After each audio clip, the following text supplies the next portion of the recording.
Having already scooted the front seats up as far as they'll go, I want to show you the thing that when I got the black car a few years back, I had to pull the, I don't know why I was doing it, the rear seat out, and found what I thought was even the Mercedes documentation for it online. But maybe I was just being stupid, or maybe it was confusing. Trying to get the center here.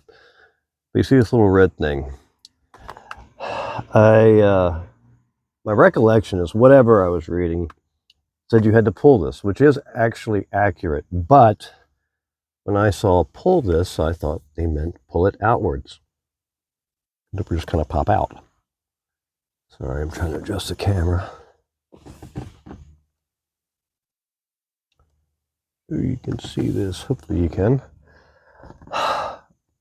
But in fact, what you need to do is push it that way. I'm not going to try to make any hand gestures to show what's happening when you do that because they could be misinterpreted, but I will just now cut to a picture that shows exactly what's happening, which will be a picture of this after I've removed it.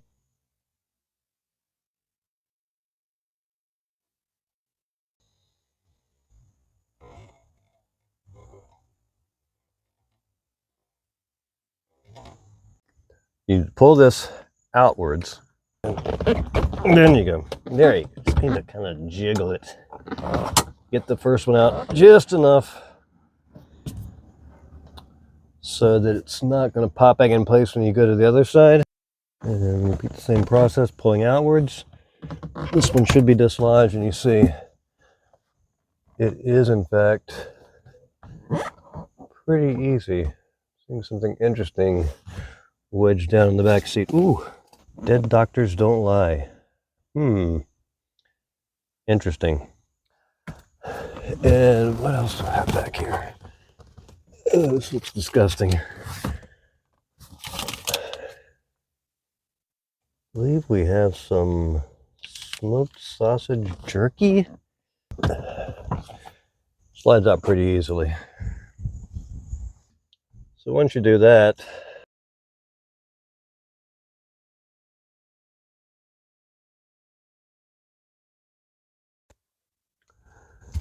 the back seat is not, the back part of the back seat is not technically that difficult, but there are a couple of things that I found annoying and or problematic when doing this before.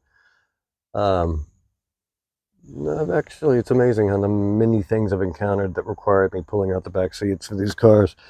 But so I'll just do this. This is a quick one. I think it'll be a quick one. I'm trying to make it quick. I'll pull all this weird crap out of here. Is you have these three different 8mm screws. One there, and one there. So those have to be removed.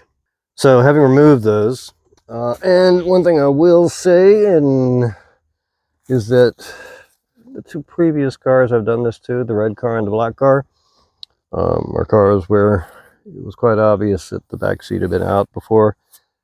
And all three of them were missing at least one of these screws, and in one case one of them had been stripped when I found a spare to put in there. But it really only requires two to hold it in pretty good shape, although obviously if you can get all three, all the better. So so this is one of the things that, especially on this car, scares me. These things, I don't normally ascribe these type of things to inanimate objects, but these are evil. These sharp-edged little metal pieces are in fact evil, and they want to scratch your car.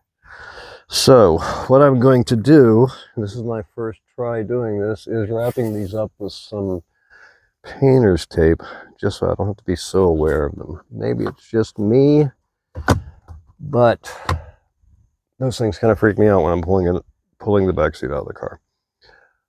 So that's going to be step one. Then I'm going to show you step two, what can be kind of a pain in the butt about these.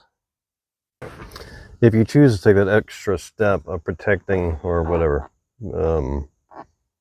insulating these edges, you can just pull this out. Not out, but you can pull, you know, away, so you can get a few layers of tape on there.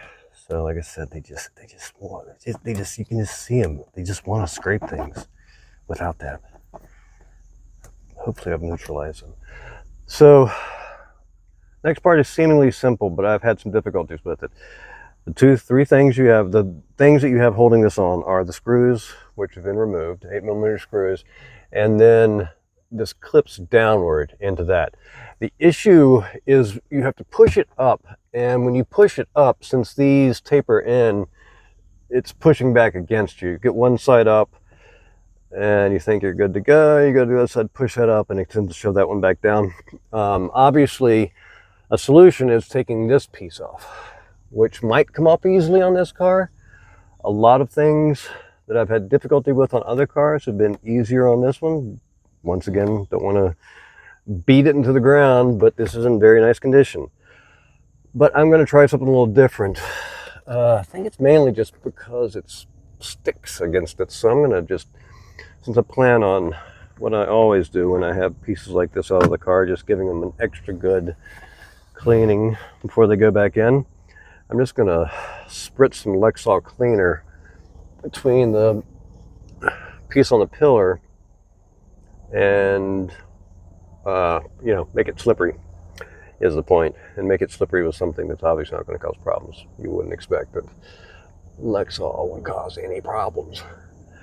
So I'm going to get everything set up, try to get this camera into a position where I can actually show what I'm doing. Might not be pretty, but I'm going to try. Having spritzed this extensively with Lexol, see if this is a good experiment or a useless experiment. Another thing, I don't know if you can see it from the angle, but loop that evil tab will also less evilly want to grab the seatbelt as you're pulling it out. So if you preemptively pull this out, put the seatbelt underneath it, that can help you out. So, oh my.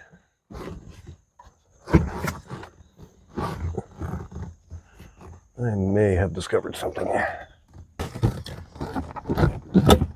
Okay. So, not easier. I think I could have probably put even more stuff. This side came out really easy, I think, because it has more gunk in there.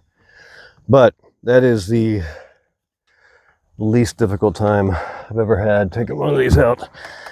I mean, it's not out yet, but we shall see.